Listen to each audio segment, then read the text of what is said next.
Assalamualaikum warahmatullahi wabarakatuh. Hai semuanya, Aku Kila. aku Jojo. Jadi di sini kita berdua bakal nemenin kalian selama beberapa menit ke depan di acara Extraordinary Podcast edisi Ramadan kali ini. Nah, mungkin di sini kita bakal santai-santai aja kali ya, Jo. Jadi kayak kita cuma sharing-sharing sama ngobrol-ngobrol aja. Iya bener banget tuh Kil, kita kan kelas 10 nih, kemarin baru melewati masa-masa mukhoyam. Jadi dengan adanya podcast kali ini mungkin kita bisa sambil refreshing kali ya. Apalagi tema kita nih Ramadan edisi Lebaran gitu. Mulai dari mudiknya, aktivitas sebelum Lebaran, sholat Id, makanan-makanannya, dan masih banyak lagi. Wah, menarik banget ya kedengerannya, guys. Kan tadi kamu ngomongin soal mudik tuh, Jo. Aku mau tahu dong pengalaman mudik kamu, apalagi itu kan perjalanan dalam kondisi berpuasa kan. Iya, jadi kalau mudik nih biasanya keluarga aku biasanya pakai mobil dan berangkatnya itu subuh supaya kata ayah aku biar gak macet di jalan, biar gak padat gitu. Dan mulainya itu dari rumah aku yang ada di Jakarta menuju rumah nenek aku yang ada di Jawa Timur, tepatnya di Pare. Nah, perjalanan tuh biasanya memakan waktu 9 jam lebih, itu pun belum sama macetnya, terus ada istirahatnya, terus sholat-sholatnya, terus ada juga pastinya buka puasanya. Nah, kalau sholatnya nih Kil, aku biasanya suka di jamak gitu Kil, biar nggak berhenti sana sini gitu kan. Dan kalau buat buka puasanya nih, kan nggak selalu buka puasa itu di rest area, karena di perjalanan itu nggak selalu mendekati rest area menjelang azan maghrib gitu deh. Jadi kalau misalnya kalau udah azan maghrib tapi kita masih di jalan nih, biasanya kita nyemil aja tuh air putih terus sama keripik-keripik kecilan gitu deh.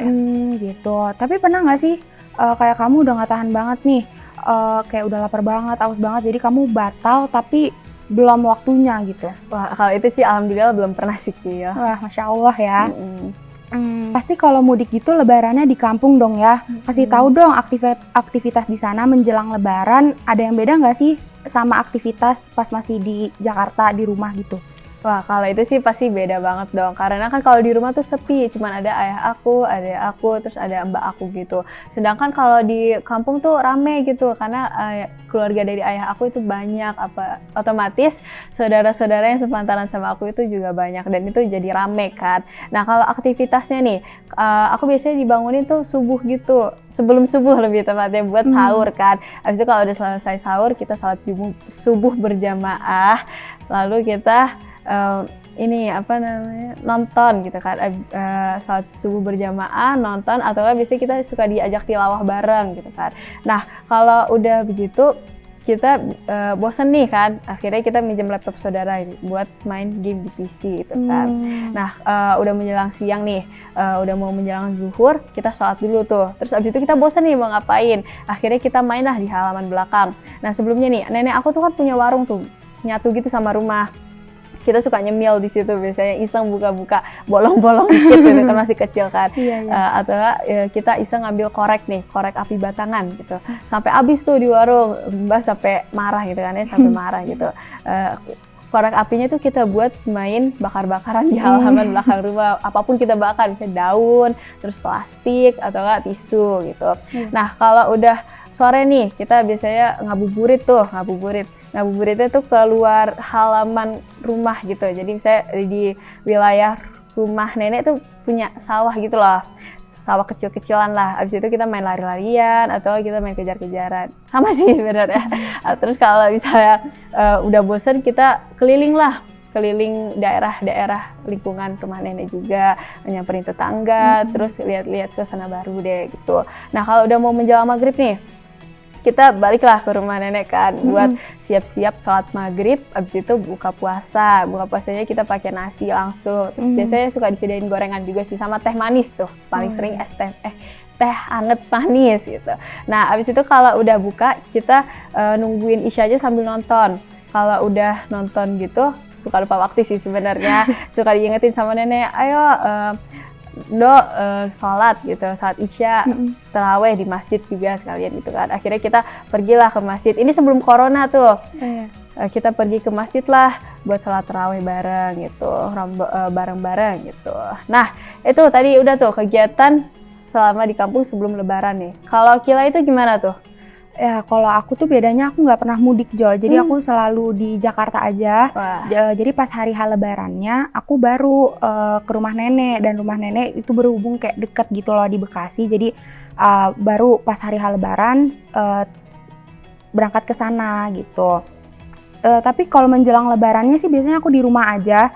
Persiapan dari rumah kayak belanja-belanja baju Lebaran, terus masak-masak kayak masak rendang, opor ayam, yang kayak gitu-gitu deh. seru banget dong itu. Nah, Jo, tadi kan kita udah ngebahas kegiatan sebelum Lebaran tuh. Gimana kalau sekarang kita masuk ke part yang paling serunya nih, tentang kegiatan pas hari H Idul Fitri.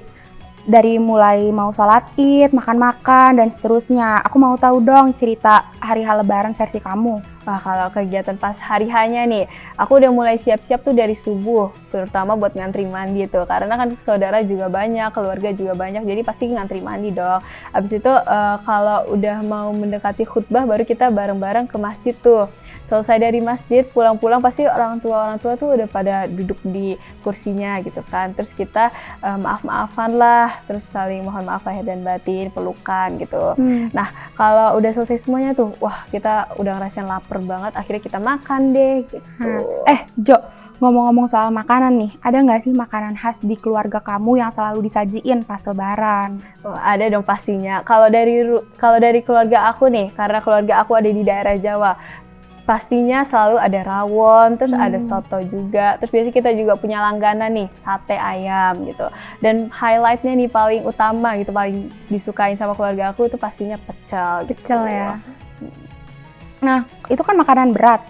Ada nggak sih makanan ringannya yang paling kamu suka pas Lebaran? Kalau makanan ringan sih selalu suka sih sebenarnya, apalagi nastar, terus juga ada lidah kucing, putri salju, kue sagu, itu enak banget semua sih gitu. Nah, itu kan tadi udah makanan-makanan di daerah aku nih. Gimana kalau misalnya di daerah Kila, kan beda daerah nih, pasti beda juga dong makanannya. Nah, iya pasti jelas beda dong.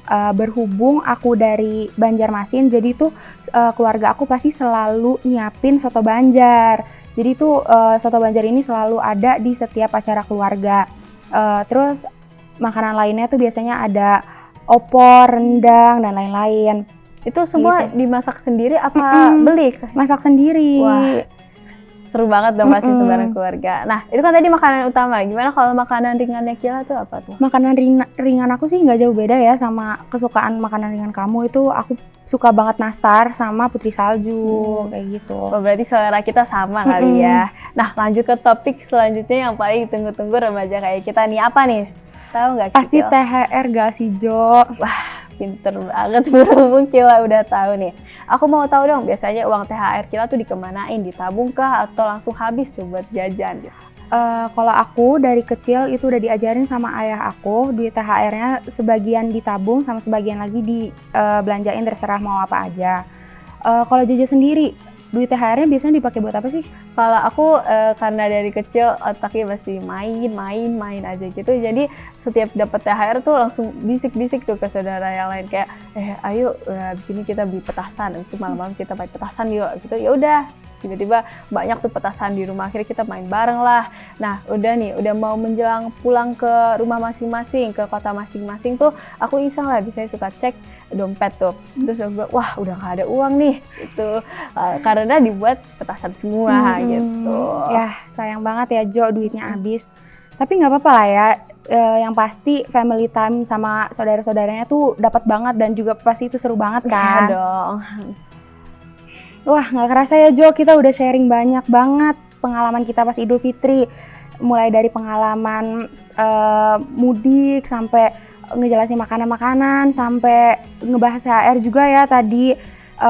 Nah, sebelum kita tutup acara Xcast kali ini, kita berdua punya pesan nih buat pemirsa NFTV semua. Kalau gitu mulai dari aku aja kali ya, Boleh. Kiel. Nah, pesan dari aku buat pemirsa NFTV yang ada di rumah semua, kalian jangan bersedih dulu ya. Kalau misalnya kalian nggak bisa bertatapan langsung atau bertemu langsung dengan keluarga jauh kalian, atau misalnya nggak bisa mudik gitu karena masih dalam kondisi pandemi gini. Solusinya tuh kalian masih bisa bersilaturahmi lewat virtual gitu kan. Dan pastinya di setiap masalah pasti ada solusinya gitu kan. Bener banget. Nah, kalau untuk yang udah bisa bertatap muka langsung nih, kalian jangan lupa menjaga prokes ya, Kil. Terutama memakai masker terus selalu mencuci tangannya buat menjaga kebersihannya gitu. Kalau pesan dari Kila gimana tuh? Kalau pesan dari aku tuh buat kalian yang masih bisa lebaran atau ketemu sama keluarga besar, manfaatin waktu sebaik mungkin. Jangan sampai kalian tuh pas lagi kumpul-kumpul keluarga kalian malah asik sendiri, terus kayak sampai lupa quality time bareng keluarga-keluarga. Jadi banyakin family time aja sih. Terus jangan lupa maaf-maafan juga sama keluarga, karena itu kan maaf-maafan jarang-jarang ya bisa ketemu keluarga besar, cuma setahun sekali.